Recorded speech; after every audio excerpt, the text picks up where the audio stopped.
Hello. Now we are moving on to the instrumental variable linear regression model. Here, the problematic assumption is this. So we basically assuming that the model is linear and x and z are correlated and z the rank conditions are satisfied, and then the key assumption to think about is this guy, whether the instrument is exogenous or not. So this is kind of full rank condition, relevance condition, and then we consider the setup we have in mind is that you believe that you proceed assuming the exogeneity assumption is true, but actually it is not true. So then beta,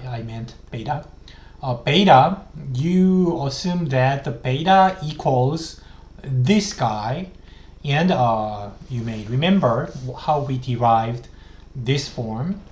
And to derive this form, we go back and see, watch again the video for this part, and to see how it works, replace y with this. So here, replace y with this. Then you are going to get this, expand the covariance, then you get this, which is a simple misspecification bias. So as you see, this part should have been 0 because the numerator was assumed to be 0 and the correctly specified IV regression model. But now it is not 0 anymore, so you have that bias. And in this case, the direction is harder to tell because the misspecification bias is a ratio between two covariances, and both can be either positive or negative. So you have to tell two covariances sign at the same time. So for example, now let's think about wage, education, and the instrument is proximity to college, which is distance from the nearest college from your home. And then consider first, if you believe that, so now suppose that the proximity to college was assumed to be exogenous. But actually, if you think about this, if you live near a college, then maybe your family is more likely to be rich, I think, because college is usually located in a more populated and crowded locations. So I don't know, I'm not sure, it is just an example. And so suppose that if you suppose that living closer to college imply the family is rich, and like a highly educated family, and then the kids' intelligence is likely to be higher. So we believe that z and epsilon is negatively correlated. So the smaller the distance to college is, the higher the intelligence is. So they are negatively correlated. On the other hand, closer, so smaller the distance, the shorter distance to college, the more likely to get higher education. So also the other covariance is negative. So if you believe in these two signs, then you can tell the misspecification bias is positive. But it requires two signs. And you may also understand this problem as omitted variable bias approach, or the triangular equations type model. So this is the standard triangular equations model, but on top of that, I'm going to put another equation for epsilon. So epsilon, if epsilon was available, epsilon can be written as a linear projection onto z. Then let's think about this. the effect of z, so when z increases, or so when your home is moving away from a college, then it has two effects.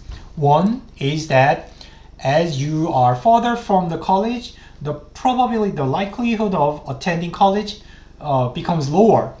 That is delta.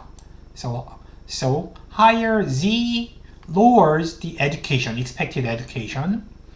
At the same time, higher z may imply lower intelligence. So there are two different channels that the instrument affects the outcome. So z, distance from the college, has some effect on the educational choice, and the education result affects the earnings. This is the first channel. And second channel, distance from a college may have been correlated with the intelligence, and the intelligence is obviously correlated with your earnings. So there are two indirect channels from the instrument to the outcome.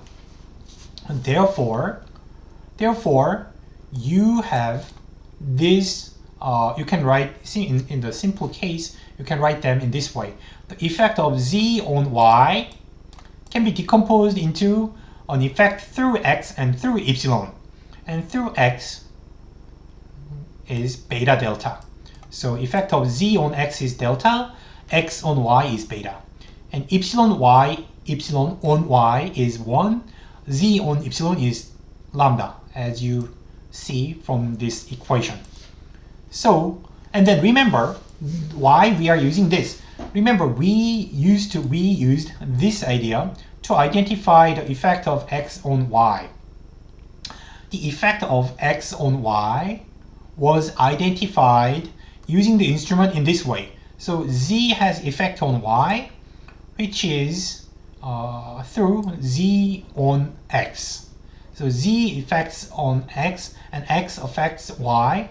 So the two-step effects, the indirect effect, can be identified this way, which was true only when the other effect was blocked. However, now